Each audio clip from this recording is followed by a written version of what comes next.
자, 이번 영상은 초보자분들을 위한 매매 일지와 복습 공부에 대해서 말씀드리고자 합니다.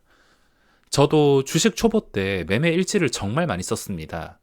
지나고 나서 매매 일지가 무엇이 도움이 되었나 생각을 해보자면 복습이나 공부, 별 도움이 되지 않습니다.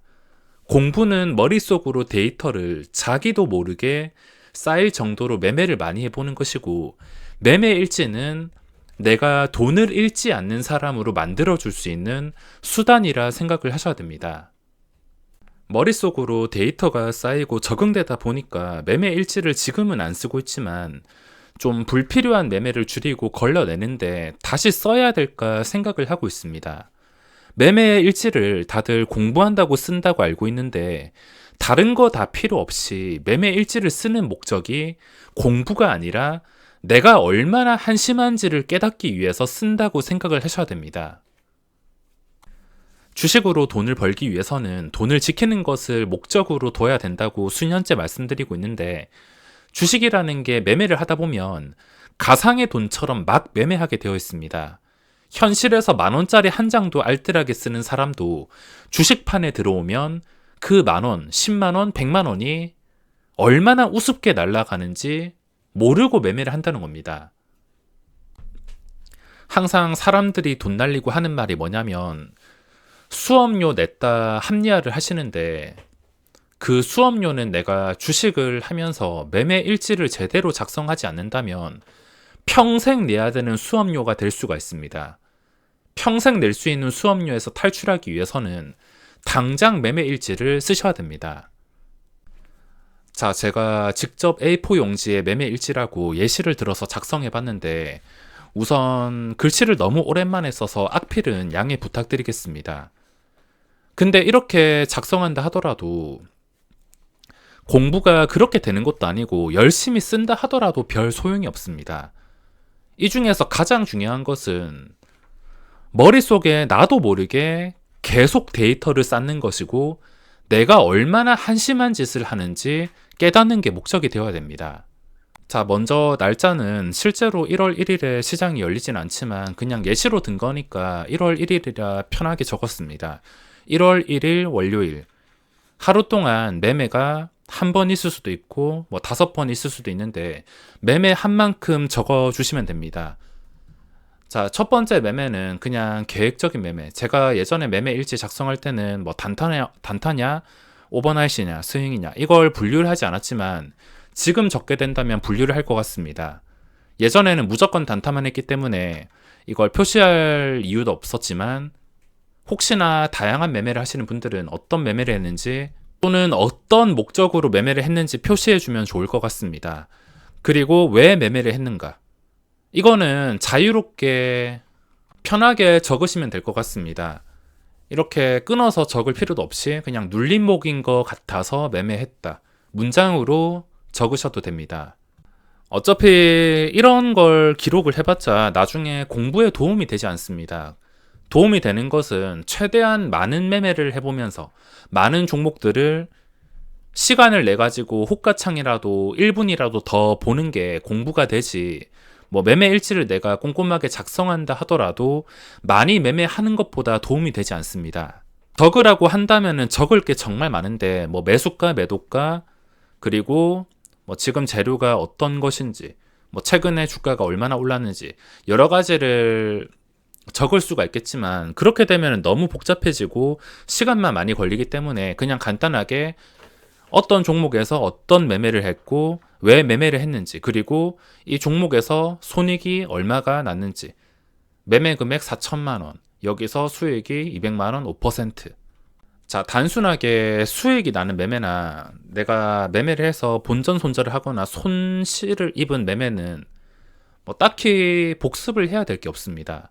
그냥 다음에 그러지 말아야지, 머릿속에 데이터로 저장을 할 뿐이지 이걸 나중에 시간이 지나서 봐봤자 도움이 되지 않습니다. 여기서 중요한 것은 매매 두 번째로 넘어와서 셀트리온이라는 종목에서 단타를 했는데 이건 내동매매다. 내가 분명히 할 게 없었는데 나도 모르게 홀려가지고 매매를 했다면 내동매매가 될 수가 있습니다. 자, 여기서 제가 내동매매에 대해서 저만의 정의를 해보겠습니다. 내동매매는 그냥 초보자분들은 정해놓은 시간에 매매하는 거 아닌 이상 다 내동매매라 생각을 하셔야 됩니다.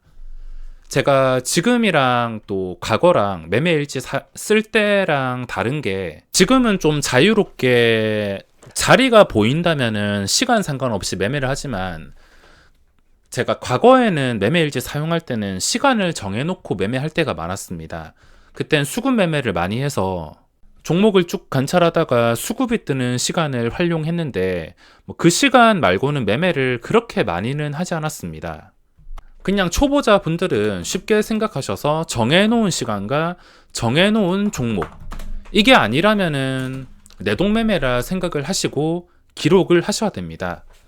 예를 들어가지고 내가 한미글로벌이라는 종목을 내일 오전 한 9시 반 전에 정해놓은 자리까지 내려온다면은 그때 매매를 하겠다. 이렇게 계획을 해야지 진짜 매매지. 내가 내려올 때 매수하려고 계획을 했었는데 좀 충동적으로 내려오는 것을 놓쳤는데 주가가 급등하는 것을 보고 충동적으로 들어갔다면, 급등할 때 들어갔다면 그건 내동매매입니다.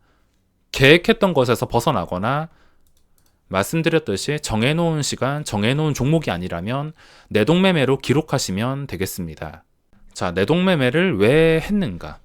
충동적, 할 게 없어서, 오늘 돈 벌고 싶어서, 나도 모르게, 또는 주위에서 다 돈 버니까, 상승장이니까 따라가고 싶어서, 여러 가지 이유로 매매를 했을 텐데 편하게 적어주시면 되겠으며, 어떻게 손익이 얼마나 났는지 기록도 해주시고, 가장 중요한 거, 여기서 가장 중요한 것은 1월 내동매매 횟수 1회, 1월 1일 처음이니까 1회부터 기록을 하셔야 됩니다.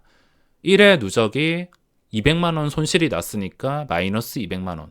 만약에 첫날에 2번 한다면 그 다음 매매에서 내동매매 횟수 1월 내동매매 횟수 2회 해서 누적 손익도 같이 계산을 해줘야 됩니다. 이렇게 말일까지 계산을 하다가 보면은 내동매매가 심하신 분들은 한 달에 50번도 넘게 하실 텐데, 매매를 한 40번 해가지고 내동매매 횟수가 20번이다. 그래서 내동매매 횟수로만 날린 돈을 적으셔야 됩니다.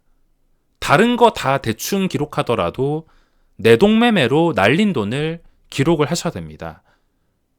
한 달 동안 내동매매를 몇 번 했는지, 그리고 얼마나 날렸는지. 내동매매로 인한 횟수나 누적 손익을 기록하지 않으면 초보자분들은 절대 쉽게 끊기도 어렵고 내가 얼마나 무서운 짓을 하는지 체감하기가 어려우실 겁니다. 자, 그리고 중요한 것은 1월에 만약에 20번 해서 누적 손익이 마이너스 1,500만 원이다.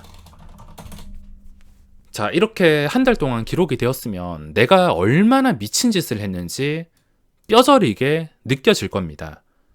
저도 이걸 기록하기 전에는 몰랐습니다. 정말 내동매매가 심했고, 계좌를 처음 키운다 하더라도 내동매매로 날리는 돈이 적지 않았습니다. 좀 냉정하게 보자면 한 달에 수십 번 내동매매를 하는데 이거를 한 번에 끊는 것은 불가능합니다. 수십 번씩 내동매매 하던 사람이 한 달 동안 완벽하게 참으면서 그걸 지켜내는 것은 불가능합니다. 그래서 제가 생각한 것이 다음 달에는 이번 달보다는 잘하자. 이번 달보다는 횟수를 줄이자. 이렇게 생각을 했습니다.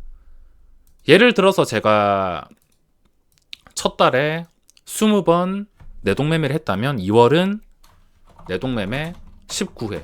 1회라도 줄이자 생각을 했습니다. 또는 줄이진 못해도 늘어나지는 말자. 진짜 최소한 늘어나지는 말자라 생각을 하고 매매를 했습니다. 이걸 신경 쓰다 보면은 내가 이걸로 날리는 돈이 얼마인지 아니까 이걸 끊기 위해서 분명히 신경을 쓸 수밖에 없습니다. 충격적으로 자극을 주지 않는다면 그 자극을 주는 것은 내가 얼마나 쓸데없이 날리는 돈이 많은가, 이 돈으로 무엇을 할 수 있는가. 만약에 이 돈을 날리지 않았으면 지금 계좌가 더 좋아졌을 텐데, 이런 충격들을 주면서 횟수를 줄일 생각을 해야 됩니다. 2월에는 19번 했다고 치면은 3월은 횟수는 줄지 않아도 유지. 원래 20번 했는데 19번 유지. 그리고 4월은 좀 기적적으로 15번. 그리고 쭉 이렇게 지나가지고 뭐 11월은 내동매매. 여기서 더 안 줄었어도 늘어나지만 않으면 됩니다.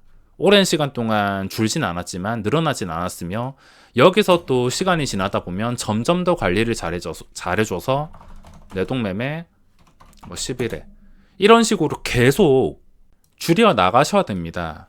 현실적으로 내동매매를 완전히 끊을 수는 없습니다. 한 달 단위로 진짜 완벽하게 0회까지 끊는 것은 어렵습니다. 내동매매가 막말로 내가 막 매매를 해서 수익 보면 내동매매가 당연히 아닐 것이고, 손실 보면 내동매매로 칭할 수가 있기에 지금의 저도 아마 저도 모르게 내동매매를 하고 있을 것입니다.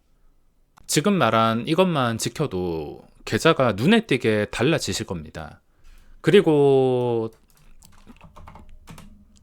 소액으로 매매하시는 분들이 주의하셔야 될 것이 있는데, 주식이 무서운 게 어떻게든 합리화를 시킬 수가 있기에 정말 무섭습니다. 소액으로 하시는 분들이 돈을 잃으면 아무리 내동매매를 기록해봤자 뭐 한 달에 뭐 예를 들어서 100만원 이하로 하시는 분들이면 아무리 내동매매를 기록해봤자 뭐 15만원 이 정도면은 그냥 맛있는 거 몇 번 사 먹었다 생각해야지. 이런 식으로 합리화를 시킬 수 있는 게 가장 무섭습니다. 그렇게 합리화를 시키면 성장할 수가 없습니다. 100만원 잃으면 뭐 또 리필하면 되지. 그냥 맛있는 거 몇 번 사 먹었다 생각하지.